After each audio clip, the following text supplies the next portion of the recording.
Bagian 31. Ada apa sebenarnya?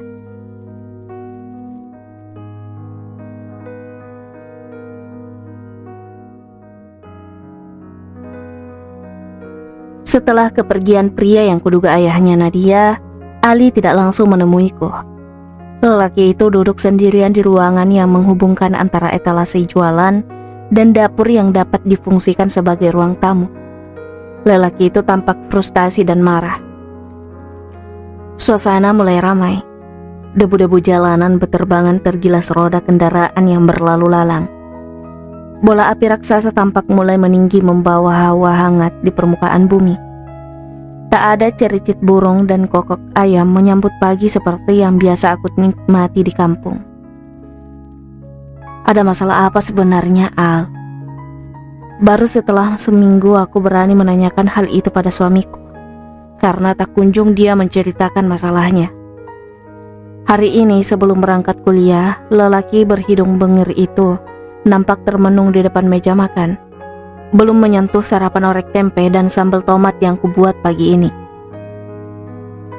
Gak ada masalah apa-apa, As. Jawabnya singkat. Tanpa peduli diriku yang berdiri mematung di sampingnya, ia segera menyelesaikan makanannya, kemudian segera pamit untuk berangkat ke kampus. Ada rasa dongkol yang mulai menyerang sisi terdalam hatiku. Benih-benih kecurigaan kian subur membentuk suatu spekulasi yang kusimpulkan sendiri. Mungkinkah Ali sudah tak menganggap penting keberadaanku di sini? Ketenangan yang kuharapkan setelah meninggalkan kampung ternyata tidak kutemui di sini. Ada saja masalah yang mengikuti kehidupanku. Ditambah dengan sikap tertutup Ali akhir-akhir ini menambah daftar kecurigaanku padanya. Assalamualaikum, As. Suara seorang wanita membuatku tersentak. Aku yang sedari tadi hanya duduk di depan etalase langsung berdiri menyambut Nadia yang baru saja datang. Semenjak kedatangan ayahnya, baru kali ini dia menampakkan wajahnya. Mungkin ini kesempatan aku untuk menggorek informasi tentang masalah yang tengah dihadapi suamiku. Ali ada, As. Sudah beberapa hari ini tidak bisa dihubungi. Tanya perempuan berwajah ceria itu sambil tersenyum manis. Ya, dia benar-benar manis. As, Nadia menjentikkan jemarinya di depan wajahku. Maaf, Ali ke kampus, katanya ada ujian semester pendek hari ini. Jawabku gugup karena ketahuan menatapnya kagum. Kalian gak ada masalah kan? Kelihatannya kamu banyak pikiran. Ucap Nadia seolah bisa membaca pikiranku. Gak apa-apa kok, tapi aku ingin bertanya sesuatu sama kamu. Boleh kan? Tanyaku ragu. Silahkan, As, kayak orang lain saja, pakai minta izin segala. Ada apa? Jawabnya tertawa renyah. Tawa yang selalu dia hadirkan di setiap pertemuan kami. Aku yakin itu sudah jadi ciri khasnya. Wajah cerianya tentu saja bisa membius siapapun untuk betah berlama-lama dengannya. Kamu tahu masalah yang tengah dihadapi Al? Akhir-akhir ini dia sering merenung sendiri. Apalagi semenjak kedatangan ayahmu kemari. Senyum yang menghiasi wajah gadis itu langsung memudar mendengar ucapanku. Maksud kamu, ayahku pernah kemari? Tanyanya terlihat syok. Sekitar seminggu lalu. Apa yang terjadi antara mereka? Tanyanya dengan wajah serius. Ayahmu terlihat sangat marah. Dan sampai hari ini, Ali belum bisa cerita apapun padaku. Ucapku dengan suara sedikit tertahan. Perasaan sedih tiba-tiba mencuat membuat air mataku hampir saja terjatuh. Aku akan menemuinya. Ucap gadis itu berdiri menyambar tasnya hendak beranjak dari sini. Aku memegang lengannya. Mau kemana, Nat? Aku akan ke kampus menemui Ali. Ucapnya berusaha melepas lengannya dariku. Ada apa sebenarnya? Kenapa kamu buru-buru begitu, Nat? Tanyaku penasaran karena dia terlalu panik. Bukan urusan kamu, As. Seketika darahku berdesir mendengar ucapannya. Ucapannya begitu belati menohok jantungku.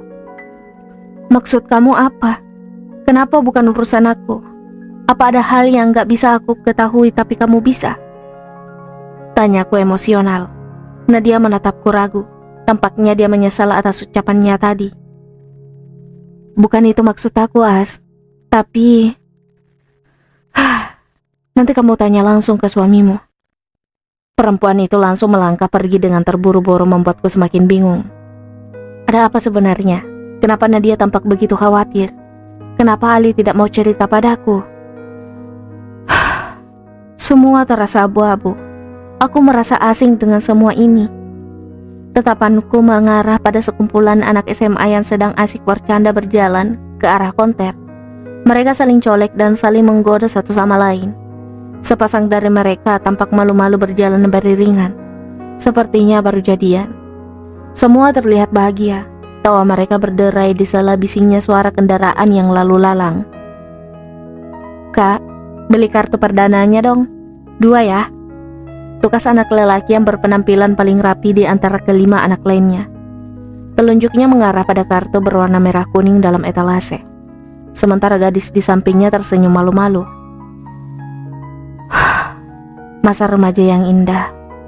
Aku tersenyum sembari menyerahkan kartu yang dimaksud. Mereka kemudian berlalu meninggalkan konter setelah membayar. Aku masih mendengar suara tawa mereka dari kejauhan. Pikiranku kembali tertuju pada Nadia yang lagi buru-buru setelah tahu ayahnya datang kemari. Entah kenapa ada rasa cemburu yang begitu besar mengusik hatiku saat dia mengucapkan itu bukan urusanku. Rasanya seperti orang yang tidak berharga sama sekali di mata suamiku sendiri. Beberapa jam berlalu, aku hanyut dalam pikiran tak jelas hingga kulihat Ali dan Nadia keluar dari mobil yang disetir suamiku. Wajah keduanya tampak serius. Mereka saling melirik. Mereka berdua melangkah mendekatiku yang duduk terdiam menatap mereka dari balik etalase. Assalamualaikum. Waalaikumsalam. Aku bangkit menyambut kedatangan mereka, seperti kebiasaanku saat suamiku pulang. Kurai tangannya kemudian kucium. Dia tersenyum mengelus kepalaku. Ingin rasanya segera mencecarnya dengan berbagai pertanyaan, tapi aku masih menahan diri, mengingat Nadia masih ada di tempat ini. Al, gimana ujiannya tadi? Lancar. Sengaja aku ajukan pertanyaan itu untuk mengalihkan pikiranku. Sebenarnya aku masih menyimpan rasa kesal atas ucapan Nadia tadi. Tapi nantilah setelah dia pulang, aku bahas semuanya dengan Ali. Maaf Nat, aku gak bisa mengantar kamu pulang. Nadia mengangguk menanggapi ucapan Ali. Wajahnya tak seceria biasanya. Entah lelah atau kenapa, aku tidak ingin tahu. Setelah berbasa-basi sebentar dengan kami, akhirnya dia pamit pulang. Al, ada apa sebenarnya? Kenapa Nadia tampak sangat khawatir saat ku beritahu ayahnya datang kemari? Tanyaku seusai sholat isya berjamaah dengannya. Alis lelaki itu tampak mengerinyit. Dia meletakkan kopiah hitam yang dipakainya di atas sejadah. Jadi Nadia menyusulku ke kampus karena tahu ayahnya datang kemari. Ali menatapku serius. Aku jadi kikuk ditatap seperti itu. Iya Al, Nadia langsung ingin menemuimu setelah tahu ayahnya pernah kemari. Sebenarnya ada apa sih? Kamu kok nggak pernah cerita sama aku? Tanya aku penasaran. Ali menghela napas berat, seakan sulit untuk menceritakan hal itu padaku. Maafin aku, As. Sepertinya belum waktunya aku ceritakan sama kamu. Sabar ya. Ali bangkit dari duduknya menuju ranjang. Dia mengganti baju yang dipakai sholat dengan piyama tidur. Aku masih duduk di atas sejadah, menatapnya yang kini menenggelamkan diri di balik selimut. Jujur hatiku sakit mendapat perlakuan seperti itu darinya. Aku akhirnya mendekatinya, memberanikan diri menyentuh pundaknya. Kamu sudah tidur, Al? Tidak ada jawaban darinya. Rasanya sesak melihatnya bersikap dingin seperti itu. Aku seperti kehilangan dirinya. Dia berubah. Dia tidak seperti Ali Akbar yang aku kenal. Akhirnya air mataku tumpah juga. Tak dapat lagi kubendung perasaanku. Kamu kenapa, As? Tiba-tiba Ali berbalik menatapku. Mungkin terganggu dengan suara isakanku. Mendapat pertanyaan darinya, dadaku bertambah sesak. Kututup wajahku dengan kedua telapak tangan, berusaha menghentikan tangisku tapi tak bisa. Justru tangisku semakin keras. Mungkin karena luapan perasaan yang seminggu ini kupendam. As, kamu ini kenapa? Kok jadi kayak begini? Lelaki itu meraih tubuhku kemudian menenggelamkan aku dalam dekapannya. Apa sih yang kamu sembunyikan dariku, Al? Hal apa yang boleh Nadia ketahui sementara aku tidak? Akhirnya keluar juga kata-kata itu. Aku memang tipe orang yang tidak gampang mengeluarkan unek-unek, tapi kali ini aku sudah tidak dapat menahannya. Gak ada apa-apa, As. Kamu saja yang overthinking, ucap Ali dengan nada sedikit meninggi, meskipun tangannya terus mengusap punggungku lembut. Aku bukan anak kecil yang bisa kamu bohongi, Al, ucapku melepaskan dekapannya dariku. Aku tidak bohong, As. Nggak ada apa-apa kok, jawabnya kembali meraih tubuhku. Aku menepis tangannya. Rasa kesal tiba-tiba menyerangku. Aku kesal atas ketidakjujurannya. Jangan kayak anak kecil dong, As. Iya, aku memang anak kecil. Nggak pantas ikut campur masalahmu, teriakku emosi. Ali tertegun melihatku berteriak seperti itu. Wajahnya tampak bingung. Asmi, ucapnya meraih daguku dan menghadapkan wajahku kepadanya. Aku janji akan cerita jika saatnya tiba. Kalau aku cerita sekarang, yang ada masalah akan bertambah rumit. Suaranya dibuat selembut mungkin, berusaha memberikan pengertian padaku. Tapi aku malah bertambah emosi.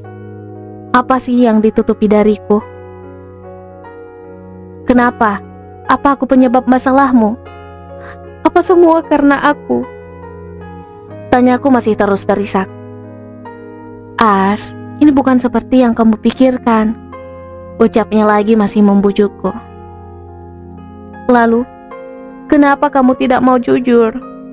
Apa aku tidak ada artinya bagimu? Asmi, sudahlah, jangan membuatku tambah pusing, bentaknya tiba-tiba. Aku terdiam, terkejut. Semenjak menikah dengannya, ini pertama kalinya dia membentakku. Ada apa sebenarnya dengannya? Bersambung.